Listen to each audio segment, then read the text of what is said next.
ప్రజ్ఞా సమంచిత మృదుస్మిత వక్త్రలీలం కాషాయదండ పరిమండిత భవ్యకాయం శ్రీజరాఖ్యేతి శేఖరమానతోస్మి శ్రేయే రంగపతిం తుంగశేషపర్యంకశాయినం శనైరున్నిద్రనేత్రాబ్జప్రీణితాశేషచేతనం అప్రాకృతే దివ్యధామ్ని శ్రీమాతృపరిషేవితం పుండరీకాయ సదృశం సంశ్రయే ధివిద్యుక్తయే. భగవద్ రామానుజ తిరునక్షత్ర సందర్భంగా మనం నిన్నటి రోజున ఈ రోజున భగవద్ రామానుజుల యొక్క వైభవాన్ని చెప్పుకుంటున్నాం. ప్రొద్దుట శంకర భగవత్పాదుల యొక్క ఆవిర్భావాన్ని కూడా దృష్టిలో పెట్టుకొని వారు చేసినటువంటి మహోపకారాన్ని మనం స్మరించాం. గురువు లేక ఎటువంటి గుణికి తెలియకపోదు అంటారు త్యాగరాజ స్వామి. గురువు కనుక లేకపోయినట్టయితే గురి ఉండదట. గురి అంటే లక్ష్యం అన్నమాట. ఏదైనా ఒక లక్ష్యం ఉండాలి. లక్ష్యం లేకపోయినట్టే లక్ష్యం లేని జీవితం దారం తెగిన గాలిపటము వంటిది. దారం తెగిన గాలిపటం ఆకాశంలో ఎక్కడికి పోతుందో తెలియదు, ఆఖరికి ఏమైపోతుందో తెలియదు. అలాగే లక్ష్యం లేని జీవితం ఎక్కడికి పోతుందో తెలియదు, ఏమైపోతుందో తెలియదు. మన జీవితంలో సమాజంలో ఎంతోమందిని చూస్తున్నాం. వారు ఎందుకు బతుకుతున్నారో ఏమి సాధిస్తారో తెలియదు. కాలక్షేపం మాత్రం గడిచిపోతుంటుంది. అలా ఉండకూడదు. ఎందువల్ల మిగతా వాటికంటే కొంచెం విలక్షణమైన బుద్ధి ఇచ్చాడు మనకి. ఆ బుద్ధిలో దాన్ని సంస్కరించుకోవడానికి కావాల్సిన శాస్త్రం ఇచ్చాడు భగవంతుడు. ఆ శాస్త్రాలు అర్థం కాకపోతే వాటిని మననం చేసినటువంటి వారు ఆ అర్థములను అనుష్ఠానంలో పెట్టుకున్న ఆచార్య పురుషులను ఇచ్చారు. ఇన్ని అనుగ్రహించినా మరి మనలో ఆ సంస్కారాన్ని మనం కలగజేసుకోలేకపోయినట్టయితే మిగతా ప్రాణులతో సమానంగానే మనం ఉన్నట్టయితే, బ్రతికినట్టయితే లక్ష్యం లేని జీవితము వ్యర్థము. అందువల్ల ఒక చక్కటి లక్ష్యాన్ని ఏర్పరిచి మన జీవితాన్ని భద్రంగా ఇక్కడ ఉన్నంతకాలం సుఖంగా బ్రతకాలి. ఆ తర్వాత ఇంతకంటే ఒక శాశ్వతమైన సుఖాన్ని మనం అనుభవించాలి అనే ఒక ఉదారమైనటువంటి ఆశయం మన హృదయంలో కలిగించి మనని ఉజ్జీవింపజేసేటువంటి వారు ఆచార్య పురుషులట. భగవంతుడి సన్నిధిలో ఉన్నటువంటి మనం ఎప్పుడో జారిపోయాయంట. మన పెద్దలు చెబుతుంటారు. ఓ తండ్రి గారు ఒళ్ళో కూర్చోబెట్టుకున్నాడు మహారాజు గారు, లాలిస్తున్నాడు పిల్లవాడిని. మహారాజు గారు కనుక మంత్రులతోటి సామంతులతోటి వీరితోటి మాట్లాడుతుంటారు ఏకాంతంగా. ఏదో చాలా సీరియస్గా ఉన్నటువంటి ఒక విషయాన్ని పర్యాలోచన చేస్తుంటే వీడు నెమ్మదిగా నాన్నగారు ఒళ్ళోంచి కిందికి దిగిపోయాడు. చిన్నపిల్లవాడు. వాళ్ళు దిగినవాడు ఎక్కడికి వెళ్ళాడో తెలియదు, కనిపించలేదు. అలా అలా నడుచుకుంటూ పోతారు. పిల్లలకి ఏం తెలుస్తుంది, వాళ్ళకి ఏం తెలియదు. వాడు అడవిలో చేరాడు. వాడు అడవిలోకి పోయేటప్పటికల్లా ఎవరో ఆ పిల్లలు ఈ పిల్లలు కొండవాళ్ళు వచ్చి వీడెవరో కుర్రాడు వచ్చాడు, ఎక్కడి నుంచి వచ్చాడని చెప్పి తీసుకెళ్ళి ఆ గౌడీలో వాళ్ళకి అప్పచెప్పారు. అక్కడ పెరిగిపోయాడు. అక్కడ పంజరాల్లో ఉండేటువంటి చిలుకలవి మాట్లాడుతుంటే ఎలా మాట్లాడుతున్నాయో అలాగే వీడు మాట్లాడటం ప్రారంభించాడు. ఆ భోజనం తింటున్నాడు, ఆ సంస్కారాలతోటి ఉంటున్నాడు.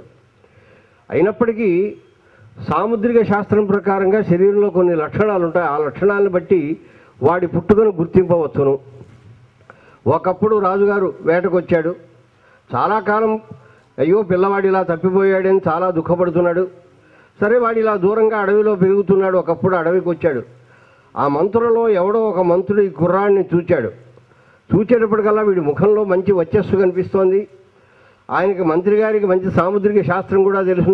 చేతుల్లోనూ కాళ్ళల్లోనూ చక్రాలు కనిపిస్తున్నాయి. ఈ చక్రములు ఉన్నట్టయితే చక్రవర్తి లక్షణములవి.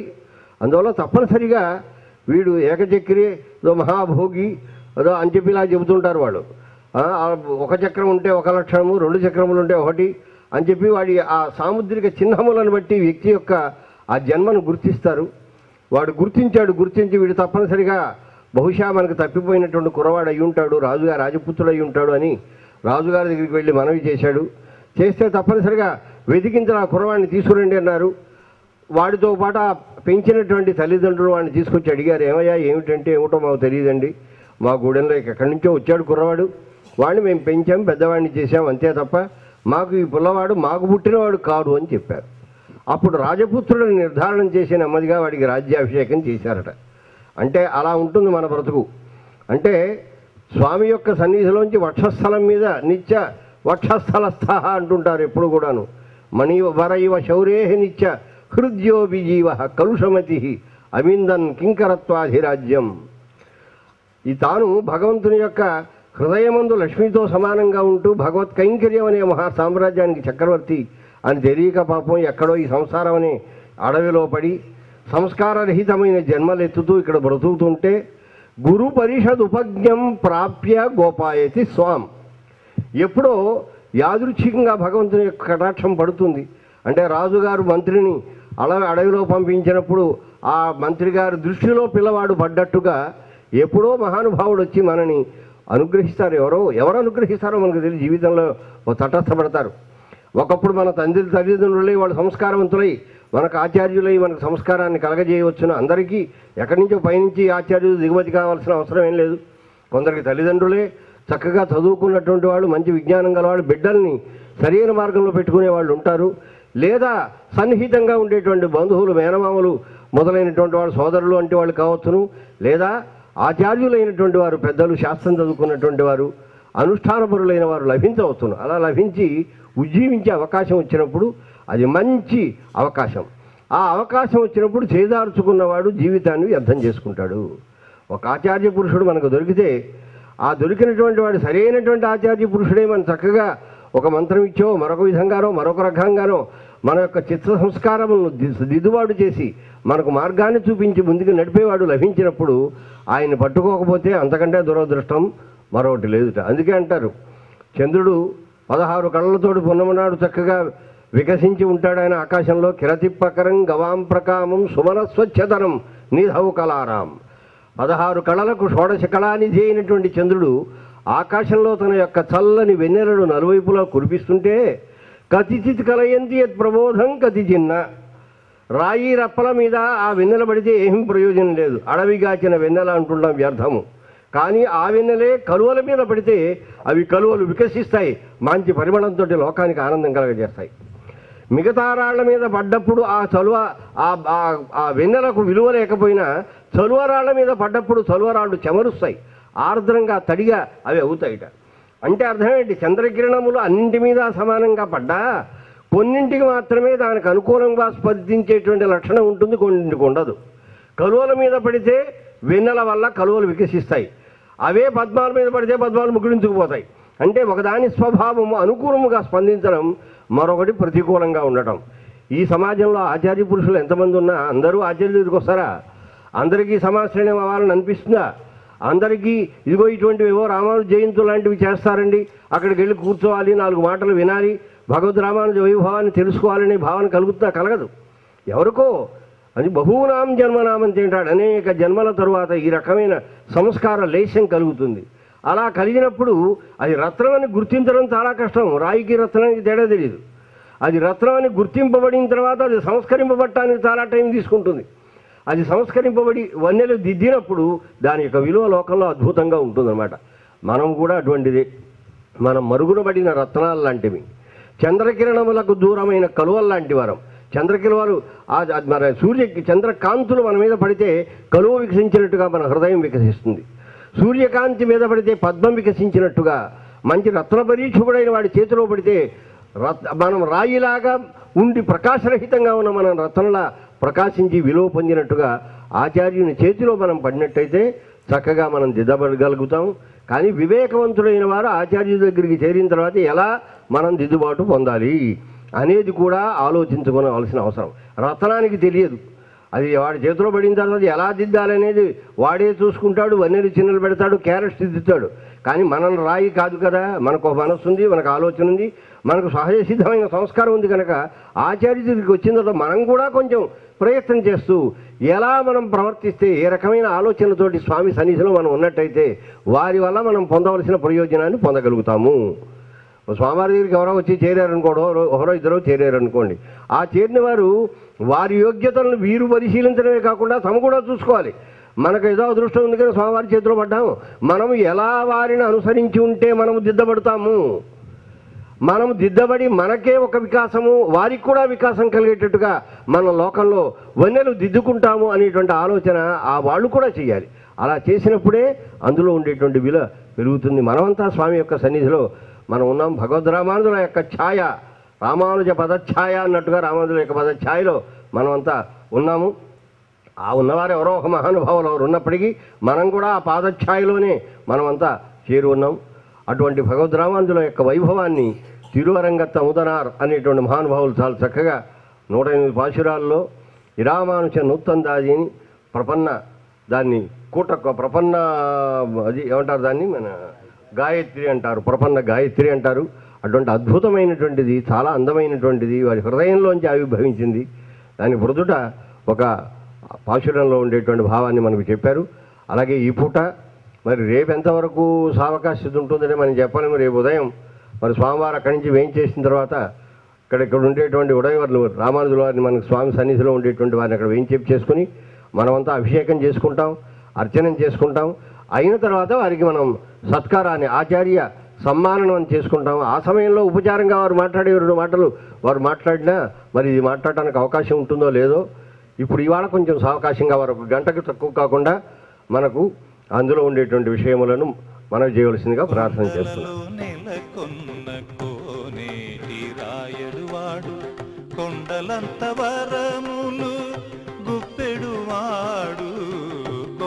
అందులో ఒక పాసురాన్ని గురించి మా దాసుడు పొద్దున వినవించుకున్నాడు. ఇంకో పాసురాన్ని ఈ పూట తెలియజేయడానికి ప్రయత్నం చేస్తాను. ఓ పాసురంలో అంటున్నారు, కలియుగం సామ్రాజ్యం వెళ్తోంది ఇక్కడ అంటే తన ప్రభుత్వాన్ని, తన అజమాయిషీని చలాయిస్తూ ఉంటే అటువంటి కాలంలో వచ్చి అవతరించే మహానుభావులు రామానుజులు వచ్చి అవతరించి మనల్ని అందరినీ కూడా అనుగ్రహించారే అని చెప్పి వారు చేసినటువంటి అవతరించినటువంటి ఆ సమయం ఎలాంటిదో, ఆ సమయంలో వారు వచ్చి మనకు అనుగ్రహించినటువంటి అనుగ్రహం ఎటువంటిదో మనకి ఒక పాసురంలో చెప్తున్నారు. ఈ పూట పాసురంలో తాழ்వొన్నిల్లా మరై తాழ்ந்து தலமுழுதும் கலியே ஆள்கின்ற நாள் வந்து அவதரித்தவன் காண்மின்னும் அரங்கர் மௌலி சூழ்கின்ற மாலையை சூடிக் கொடுத்தவள் தொல்லருளால் வாழ்கின்ற வள்ளல் ఇరామానుషనెన్నుం మామునియే అని రామానుజుల వారి యొక్క అవతరించినటువంటి సమయము, ఆండాళమ్మ వారి యొక్క అనుగ్రహంతో వారు వర్ధిల్లారు అని చెప్పేటువంటి విషయాన్ని మనకి ఈ పాసురంలో తెలియచేస్తున్నారు. ఇంతటి క్రితం పాసురంలో పెరియాళ్ళవార్ల యొక్క అనుగ్రహంతో వీరు చక్కగా అభివృద్ధి చెందారని తెలియచేసి ఈ పాసురంలో వారి యొక్క కుమార్తె అయినటువంటి ఆండాళమ్మ గారి యొక్క అనుగ్రహంతోనే వీరికి ఎంతో అభివృద్ధి వచ్చింది అనేటువంటి దాన్ని మనకి తెలియచేస్తూ వారు చాలా ఉదారులు, దాన్ని అందరినీ కూడా ఉద్ధరించడం కోసమని చెప్పి పరంపదాల్లో నుంచి ఇక్కడికి వచ్చి చేసి ఉన్నారు. ఏం చేసి ఉండమే కాదు, మనల్ని అందరినీ ఎలా ఉద్ధరించాలా, వీళ్ళందరినీ ఎలా బాగుపడతారా, వీళ్ళందరినీ ఎలా బాగు చేయాలా అని ఎప్పుడు ఆలోచిస్తూ ఉండేవారు కనుక వారిని మామునియే, ముని అంటే మననశీలురు, ఎప్పుడు ధ్యానిస్తూ ఉండేవారట. ఏమిటి ధ్యానిస్తుంటారు? ఆయన మనసులో ఏమిటి తలుస్తూ ఉంటారు?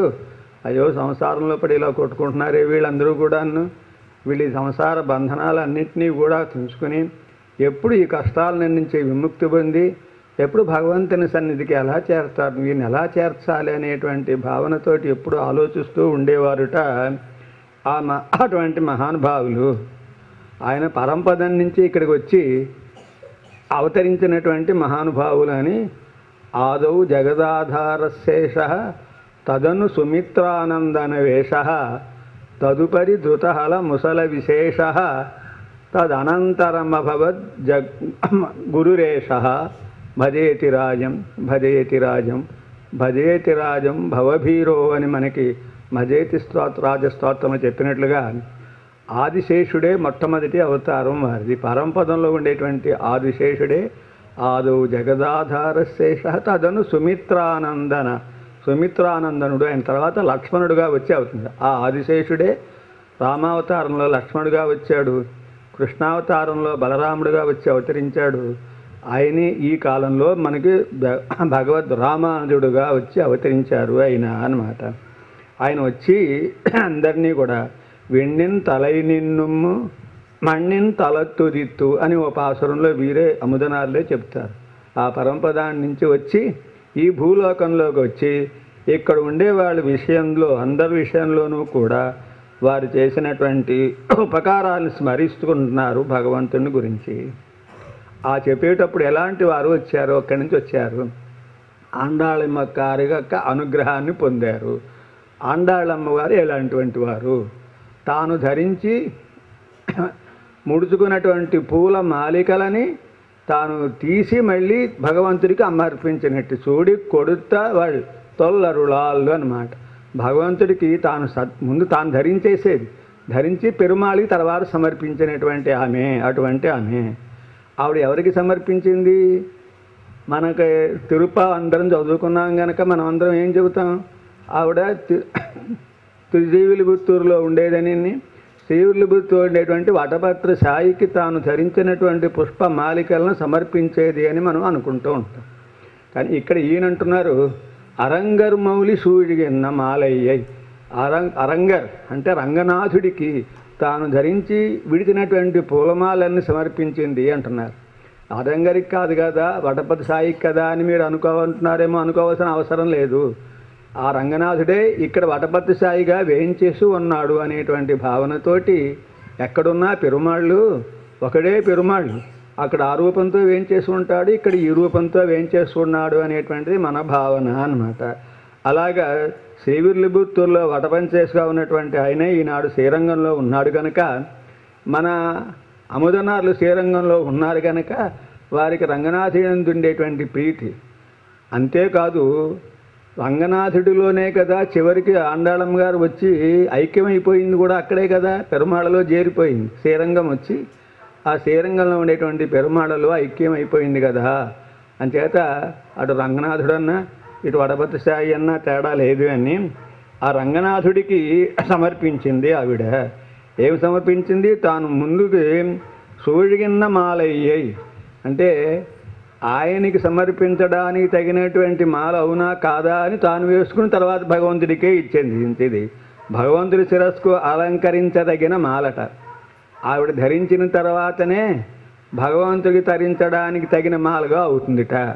అంటే పరమ భక్తుడైనటువంటి వాడి యందు భగవంతుడికి ఎంత ప్రీతి ఉంటుందో మనకి దీంతో తెలియజేస్తున్నారు అన్నమాట. మనమే కనుక సరైనటువంటి చక్కటి భక్తి గలవాటి ప్రియోహి జ్ఞానిన అత్యర్థం నాకు అహం సజ మమ ప్రియ అని పొద్దున మనకి స్వామివారు చెప్పినట్లుగా భగవంతుడికి తన భక్తుడంటే అంత ప్రీతి ఉంటుంది. అదే మరి తప్పు కదండి, తీసి తాను ధరించి తర్వాత మళ్ళీ ఇవ్వడం తప్పు కదా అంటే అదేం తప్పు కాదు. అయ్యా పెరియాళ్ళ వారే, మీ అమ్మాయి ధరించి మాలలు నాకు ఇస్తుందని నువ్వు బాధపడుతున్నావా? బాధపడకయ్యా, ఆవిడ విడిచినటువంటి మాలలు నాకు చాలా పరిమళం మరీ ఎక్కువగా ఉంటున్నాయి ఇప్పుడు. అవే నాకు ఆవిడ ధరించిన తర్వాతే ఆ మాలలు నాకు వేసుకోవాలని ఉంది.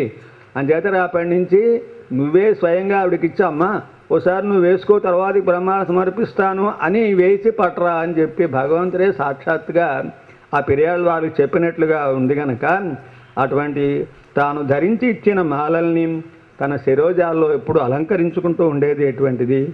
ఆమె ఆ తర్వాత వాటన్నిటినీ తీసి భగవంతుడికి సమర్పించింది రంగనాథుడికి.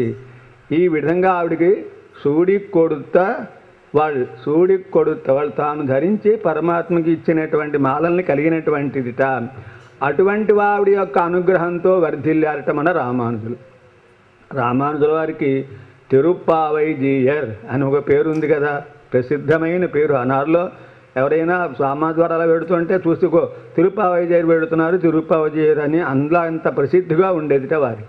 ఎందుకంటే వారు భిక్ష చేసుకునే సమయంలో తిరుప్పావని అనుసంధానం చేసుకుంటూ భిక్ష చేసుకునేవారట ఆ రామానుజుల వారి సమయంలోనూ అన్నమాట. అటువంటి ఆవిడ వాడి యొక్క అనుగ్రహాన్ని పూర్తిగా పొందినటువంటి వారు. మనకి రామానుజుల వారి చరిత్రలోనే ఆండాళమ్మ గారు మనకి తిరుమల అయినటువంటి పెరుమాళ్ళకి సమర్పించదలుచుకున్నటువంటి 100 గంగాళాలు 1000 గంగాళాలు 100 గంగాళాలు వెన్న, ఏదో 100 గంగాళాలు పాయసము అవి ఆవిడ చేయిస్తానని మొక్కుకున్న మొక్కు ఆవిడ తీర్చలేకపోతే తర్వాత వచ్చిన రామానుజుల వారు ఆ మొక్కును తీర్చారని, ఆ తర్వాత వెళ్ళి శ్రీవిల్లిపుత్తూరు వెళ్ళి అక్కడ వటభద్ర సాయిని సేవించుకున్నప్పుడు, ఆండాళమ్మ గారిని సేవించుకున్నప్పుడు, అన్నా వచ్చావా, నా కోరిక తీర్చావా నువ్వు అని అందిట ఆవిడ. ఎంత అనుగ్రహం ఉంటే, ఎంత అదృష్టం ఉంటే రామానుజుల వారికి ఆండాళమ్మ గారి చేత అన్నా అని పిలిపించుకోబడిందే. అన్నలాగా అన్న చేసేటువంటి పని, ఎవరైనా చెల్లెళ్ళు ఏమైనా చెయ్యాలని అనుకుంటే అన్నలు ఆ పనిని చేసి పెడతారట. ఆవిడ అభిమానం చేత అన్నగారులు ఆ పనులు చేస్తారు కనుక ఆవిడ ఆయనని అన్నా అని పిలిచిందిట. అటువంటి ఆమె ఆవిడ యొక్క అనుగ్రహంతో మన మీద ఉండేటువంటి రామానుజుల వారి మీద ఉండేటువంటి అనుగ్రహం చూపించడం చేత ఆయన అంత అభివృద్ధిలోకి వచ్చారు అంటారు. ఆవిడ ఎటువంటిదో తెలుసునా అండాళమ్మ గారు అంటే, ఆవిడ సాగా భూమి పిరాట్టే ఆవిడ. ఇక్కడికి వచ్చి మనకి ఆండాళమ్మగా అవతరించింది ఆవిడ. ఆవిడ గురించి చెప్తూ అంటారు మనకి, ఉదది పరమ వ్యోమ్నోహ విస్మృత్య